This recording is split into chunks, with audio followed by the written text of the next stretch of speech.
Hello and welcome, Desert Mountain members, to another edition of the Desert Mountain Podcast.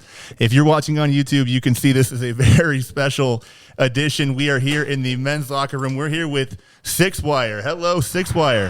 Hello. Hey, Desert Mountain. Thanks, everybody. My name is Michael Craven. I'm here with Kim Atkinson. Hello, Kim. Hello, Michael. So clearly we're at Spring Bash. It's the Friday of Spring Bash. We do it once a year. It's the biggest party at Desert Mountain, and we thought, what better way than to welcome the band? So welcome, guys, and welcome to Scottsdale. Welcome to Desert Mountain. Thanks very much. Thrilled to be here. This is our third time. And Andy, Second time back. can you introduce the whole band just so everybody? Start over there, John. Say hello. Tell them who you are. Hey, everybody. John. I'm John Howard from Texas originally. What do you do in the band, John? I hold the bass guitar. But a really cool way of holding it. Yeah, so. I'm Steve Mandel. I play guitar. Chuck Tilley, play drums, lead dancer. Steve Hornbeak, keyboard player. And I'm Andy Childs, and I play rhythm guitar. And he's the lead singer. He's humble like that. Yeah. Well, we all, everybody sings a little bit of lead. You know, good singers in this band. So. Well, and third year being here, right? Yeah. Third year being here, and just an intimate gathering of, 1,200 of your best friends outside. Yeah, that's so good. we're just thrilled to have you. So thank you so much for spending a few precious moments before we get you back out there on the stage. Your sound check sounded amazing earlier today. So what do you do when you're getting ready to hit the stage, like on a show day like today? Well, a Podcast. a day like today, a show day, starts pretty early for us.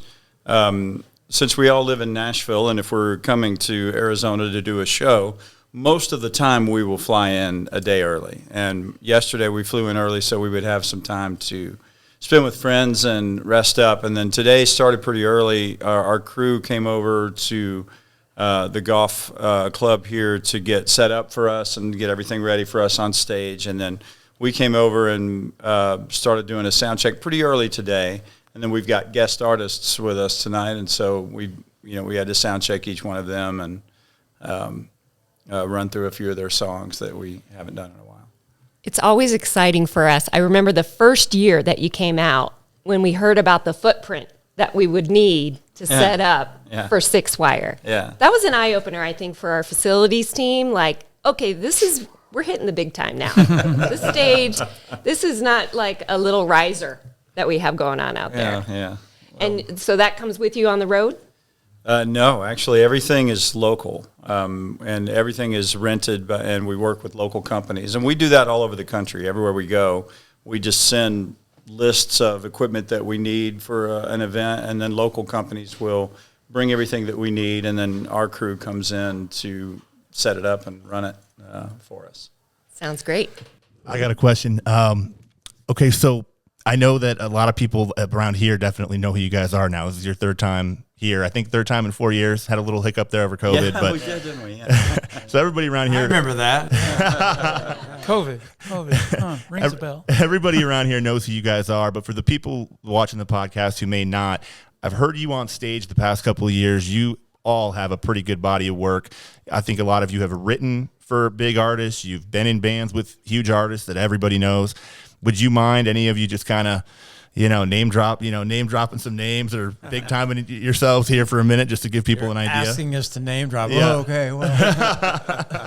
And Andy's the chief name dropper who handles that for all of us. Well, we Sixwire is probably a group of the most famous group of musicians that you've probably never heard of. But we everybody in the band has worked for other people over the years. In fact, that's how we met. Most of the guys in the band were in a band for an artist that you may know named Lee Greenwood.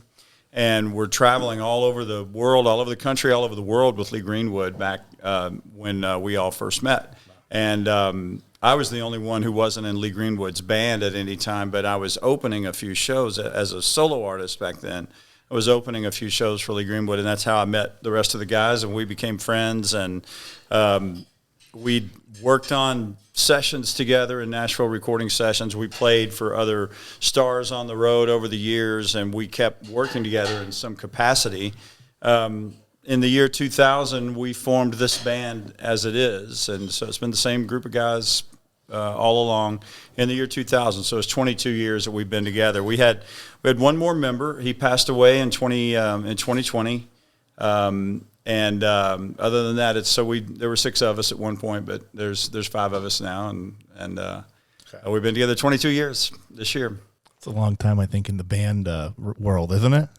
Yeah. Some bands don't make it. Well, that I mean, long. think about it though. The band's history as Sixwire is 22 years, but our history goes back at least another decade before that. Because what he was saying, we were all playing with Lee.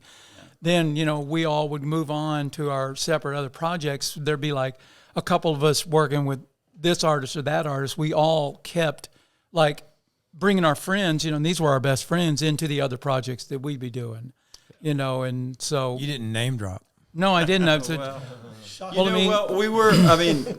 Now one of the things that we do most of the time is work with other stars, and we've kind of developed a different kind of a show that we call an all-star jam. We go all over the country and we bring guest stars with us. We have 3 guest stars with us tonight. But there have been times when every member in this band has been a part of another band or has been a bigger part of one of the big stars bands. Like Chuck played for Dolly Parton for a long time. He played for Engelbert Humperdinck way back in the day. Delbert McClinton, Al Jarreau.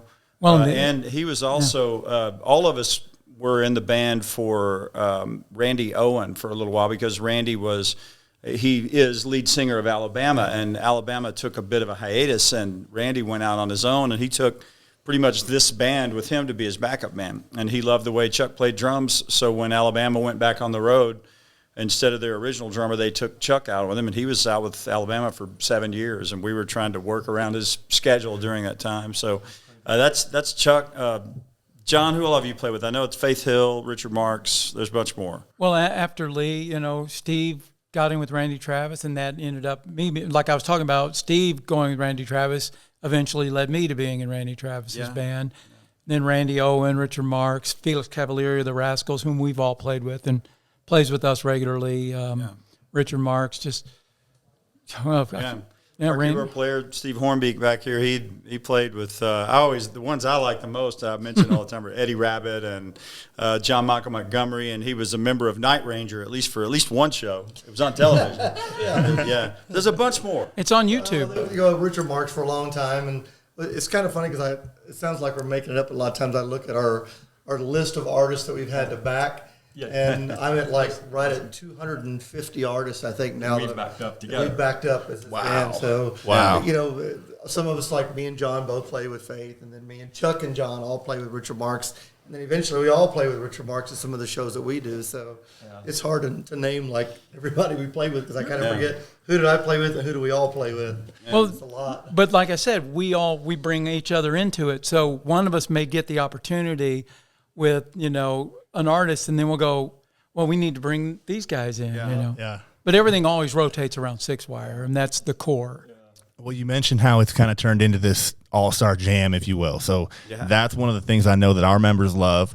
Last year you had Skunk Baxter. You had John Elefante, right? Yeah. This year, the one we can say this, right, Kim? Because by the time this comes out, our members, the gig will be. It's a secret for now, but I think by the time, all right, since this one airs later tonight, we'll have the lead singer of the Romantics, a great band from the '80s. His name is Wally Palmer. Kim's excited. He's one of the founding members of the Romantics. He wrote all of the big hits that they do, and he was lead singer on most of those. So he'll do a bunch of those tonight. We have with us.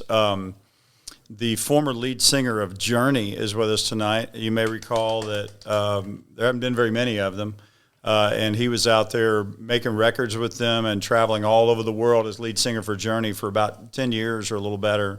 And then we have one of the founding members and lead singer of the band, Sugar Ray, who also is a television personality that you've seen on shows on MTV and other networks, and you've seen him in movies. And he's a very good friend of ours.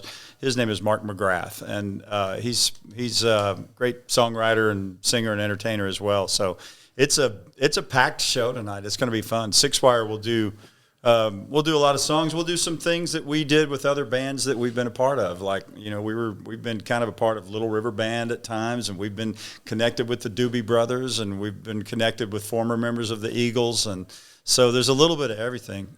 We'll do that. Plus, we write songs and work on projects. Steve, especially, Steve Mandel, is our producer and basically band leader, but he's written songs that were hits for Tim McGraw and for Phil Vassar and Carolyn Dawn Johnson, and he's written and produced music for movies and television, and he won a Grammy Award. It was a Latin Grammy, but it's still a Grammy. And what do you say, Steve? El Grammy. Which means the Grammy. The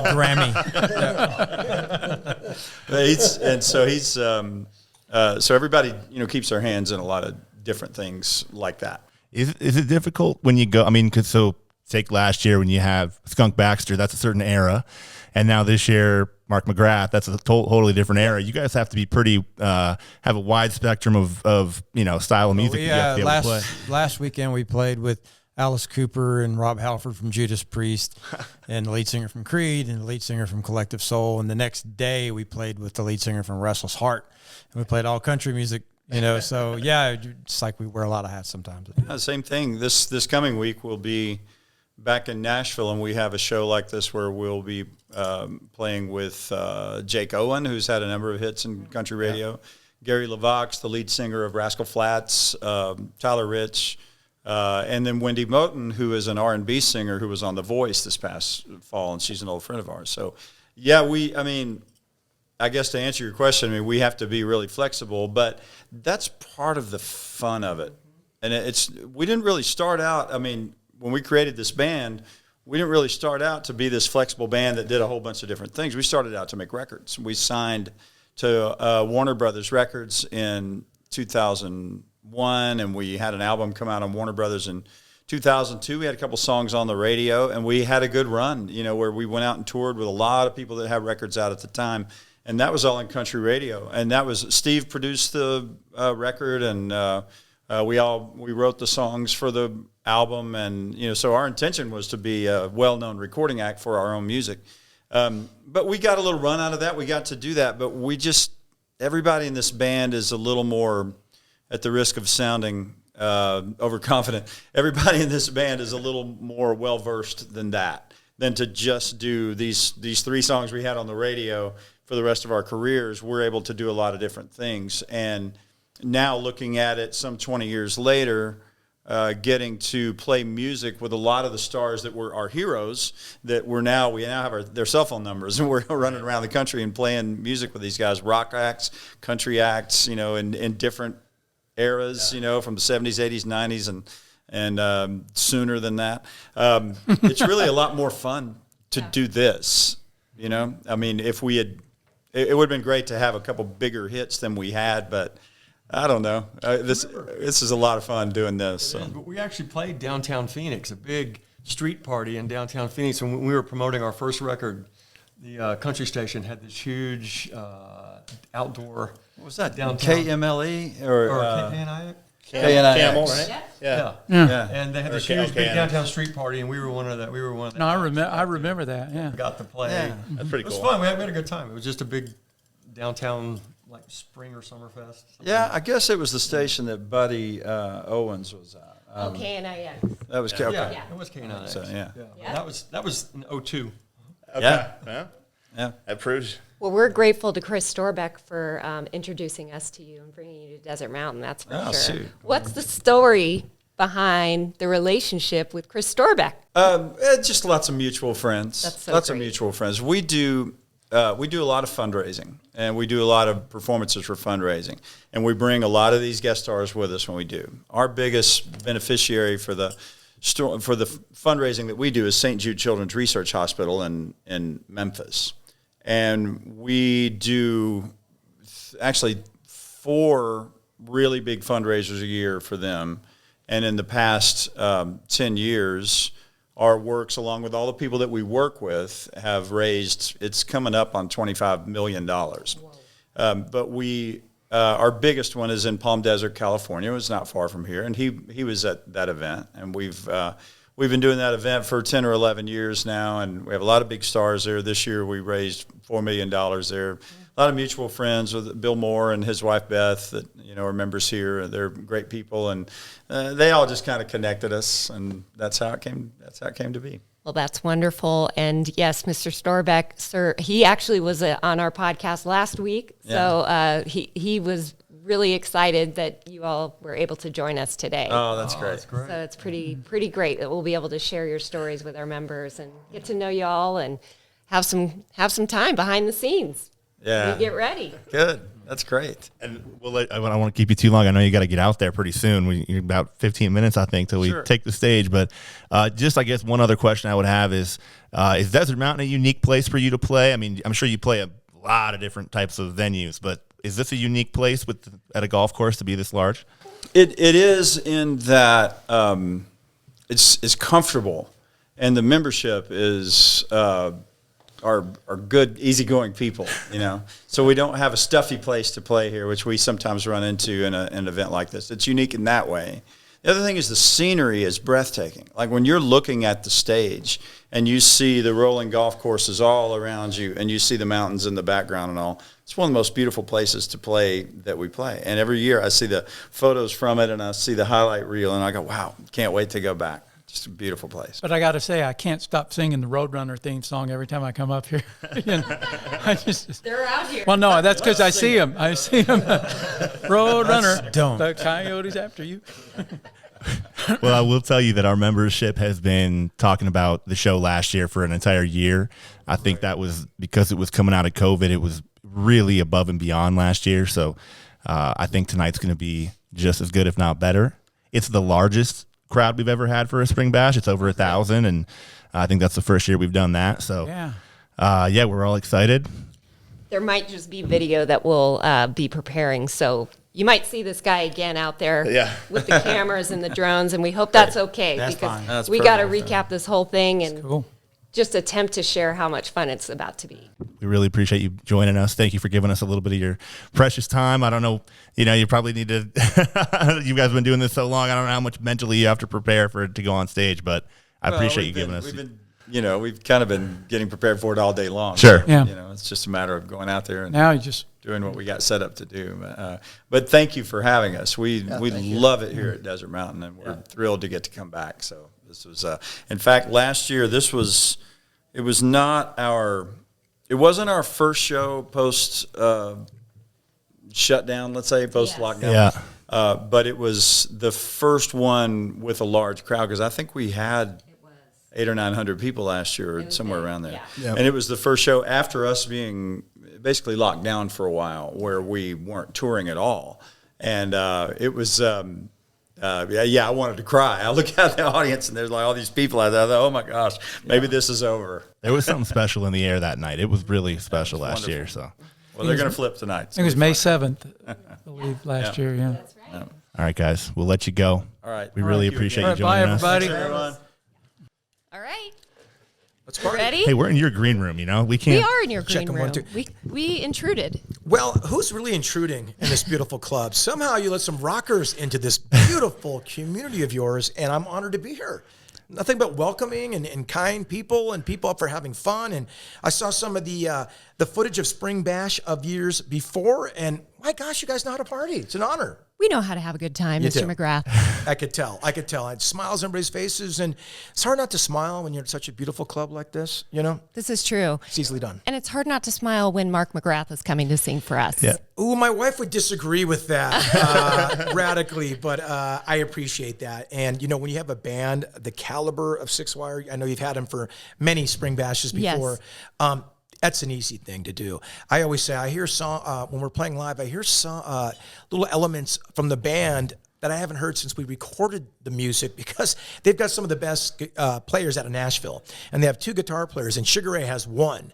So I'm hearing little like accompaniments and little like guitar stabs I haven't heard since the studio, and I'm like, these guys are amazing. So it's a joy to be here, and we've got some talent tonight that I think this will be the spring bash of spring bashes. I so agree. Yeah. I so agree. And you've got a beautiful radio voice. Wow, thank you. Is that part of your history? It is not. But maybe it should be, Kim. Okie dokie. Well, I feel like I'm listening to someone that would have interviewed me in the 90s, like on Star or those Jack FM radios, because it's so pleasant and nice. And I think your listeners at home are going, we've been trying to tell everybody that, Mark. Come on, YouTube this thing up. Let's get the numbers up. We're doing it. And hit subscribe if you can. Okay. Perfect. Yes, just the sound check earlier today. I mean, if that's all I would receive out of today's gifts from the bands that are joining us, I'm good. It is fun to sort of be a fly on the wall in these sound checks and just see the bands kind of working it out, and then you hear the songs that the singers are known for. Wally Palmer from the Romantics. I mean, maybe the biggest song of the 80s. Maybe. You know, What I Like About You and Talking in Your Sleep at Gigantic. And then you have Steve Algieri, who has got the Journey catalog to pull from. You know, there's a reason why he plays last. Okay. So at Goosebumps. Oh, absolutely. I mean, and he all sings like an angel. And I'm telling you, when you replace Steve Perry in Journey, you better be next level vocalist, because people are going out to like not like you. And Steve turned the audience and gave Journey it brought him through the 90s. And the guy's just a beast of a singer and a wonderful showman. We can't believe how lucky we are to be here tonight. I mean, this is just a dream come true for all of us. So thrilled and so excited. Oh, you're so sweet. Before Desert Mountain, you come from LA, or? I do. Yeah, I live in Studio City, California. All right. Where most of my time is being a dad right now. I'm a father of 12-year-old twins. I started a little later in my life because I used to pay people to take care of me in my 20s and 30s. I was not ready for kids at all. And then I was 42. These beautiful little kids came into my life. And so that's what I do. I get the best of both worlds, because I get to go out and play rock star, rock guy on the weekends, and thousands of people know songs. Really fun. And then I come home to my wife, and she's got a poop bag in her hand and goes, backyard, you know where you're going. I go, honey, it was 10,000 people. No, she doesn't care. So it's a great, like, grounding sort of experience and routine for me. I get to do something I love to do and just play the music. By the grace of God, people still want to hear from Sugar Ray. But then I get home and get to be dad, which is the best job I've ever had. What a blessing. For sure. Yeah, just, I guess, have you played in Phoenix recently? I mean, have you been back here in a while? You know what's interesting? Phoenix, Vegas, Orlando, they seem to be the hot spots of a lot of private and corporate shows. And when you're fortunate enough to get in that wonderful world of playing shows like this one, or for corporations, those tend to be the 3 major cities you do them in. So I was in Phoenix. I was at the Biltmore here a couple weeks ago for New York Life. Cool. Give them a shout out, New York Life. Come on, sponsor the podcast. Let's go. Why not? And that was really a lot of fun. Such a beautiful building over there. There's so much beauty out here in Scottsdale and in Phoenix area in general. So yeah, I played her recently. The last time we played a hard ticket show, I think it was like a Talking Stick is pretty close here, right? And very a couple years ago, I have a tour, a 90s tour I put together a couple years ago called Under the Sun. And I think that year we'd brought Everclear, ourselves, Sugar Ray, Uncle Cracker, and Vertical Horizon started the show. I think I remember that. Yeah. So fun. It's just, Phoenix has been such a huge part of my memories, from being in a van and starving to playing the arena here with Matchbox 20 and a little band called Maroon 5 opening up for us in 2000. Whatever happened to them? Gee. It's too bad. Anyway, I remember the funniest thing, if you've got time for a story. Of course we do. 2003, we're on that Maroon 5 tour. Actually, the Matchbox 20 tour. And Maroon 5 was opening for us. And after they played, they were so good, you had to acknowledge them. And no one knew them yet. The record had just come out. The wheels hadn't turned in their favor yet. And so they were still grinding it out. And I'm like, man, I'm telling you, in 1 year from now, we're both going to be opening for Maroon 5. Now, my wife is out on tour with me at this time. And I go, about 5 days into the tour, I go, honey, you might want to come out and see the first band. They're great. She goes, I'm getting ready for you guys and blah, blah. I go, you might want to see the band. They're amazing. Leave me alone. So my wife stays out for 2 weeks and we go home. And then that tour is like 3 months long. So I go home after the 3 months and I come home to my wife. Hey, baby, what's up? She goes, oh my God. Have you seen this guy in this band, Maroon 5? Adam Levine, I've got the greatest song. I go, do you mean the band I begged you to come out and watch for the first 2 weeks? She goes, that was not them. I go, it was them. And so it was just really, it showed you how long we were out for on tour then, but it showed you how quickly that band just took off, and rightfully so. And I mean, look at their longevity here. Maroon 5 is still the one band that can sneak into the top 40 right now on their songwriting abilities. So shout out to them. You know. Now, I told Adam someday you'd let us open for him. That call hasn't come yet, but any day. Well, I call him every day. That's the problem. So I'll keep my fingers crossed. I saw him in action on The Voice. I was invited to go watch that once. Oh, cool. Such a neat experience to see the executive producer work with the talent behind the scenes. And so I know you're doing some television. You're doing some shows. Yeah, you know, I've been fortunate enough. I think when you are lucky enough to have any success in the music business, there's a lot of award shows that they let you host or, present an award for. And if you can chew gum and read the monitor at the same time, for some reason they consider you a decent host. You're in. And in 2004, the writing was kind of on the wall for our band being a relevant recording artist. The cycle of music was changing out. Bands in our fraternity, like the Third Eye Blinds, the Everclears, Smash Mouth, we were kind of falling out of favor on radio. So in 2004, the guys in my band who had young kids said, Mark, we want to stop. We want to watch our kids grow for a little bit, stop and smell the flowers and just see our kids grow. And I said, sure. So I took a couple calls that were kind of outstanding. One of them was from Extra at the time in 2004. Now, my manager at the time knew I would never audition. He goes, it's just a meeting. Don't worry about it. So I went to the meeting. I'm like, hey, and do you want to see the stage? I'm like, sure, why not? And they threw me the mic. I'm like, hey, the stars were out in Hollywood last night. I was just joking. And I go, thank you, that was fun. And later, they called me back 2 nights later and said, hey, we want you to host the show. 2 weeks later, I was hosting the show called Extra. I don't know what happened. I was like a deer in the headlight my first show. But about 6 months into it, I remember I was at a 7-Eleven, and there was a guy there, like a neck tattoo, and he's kind of sketchy looking dude. And this is 2004 when neck tattoos weren't on like everybody's moms yet, you know what I mean? And I looked, he was getting some coffee, and he was coming at me, and he goes, hey, Mark. I go, hey, dude, what's up, man? He goes, listen, you sucked when you started Extra, but you're getting better, man. Keep it up. I'm like, what is going on? And so I was learning in front of people. And to answer your question the longest way possible, because the only thing I'm good at. I love it. It gave me a set of tools, Extra. I was there from 2004 to 2008, which is TV. So when there's something that CNN hosts, the best of the 90s, or something needs a host from that decade, I usually get a call. And so it's been really fun to be part of that decade. Probably the last great decade, certainly for music, Agreed. Could not agree more. Well, it was the last decade we all received music the same way. Right. We went to TRL, the videos came out on Tuesday, the records came out on Friday, whatever it was. And so there was more of a communal experience to it, where today we just hit push and we get the record in our digital, whatever it is, and we forget we have the record. Right. So nostalgia is not as heavy as it was in the 90s, because we aren't all going through the shared experience. I mean, what do you call 2000 to 2010? Like the aughts, or I don't even know. Zeros. And 2010 to 2020, what do you call that? I mean, 2 decades have gone by since the 90s, and they're not really definable, partly because it's not a shared musical experience. Yeah. Music is such a huge part of the decades, Let's go have some music. What do you think? Let's party. Let's do some music. Woo! Well, thank you guys for having me on. Mark, thank you so much. Enjoy. We're ready. This is going to be so much fun. Woo-hoo! Thank you so much. Spring Bash. You got 1,000 very excited people out there, so have fun. I can't wait. Thank you so much for having me. It's going to be a ball. Thank you. Thank you, Mark.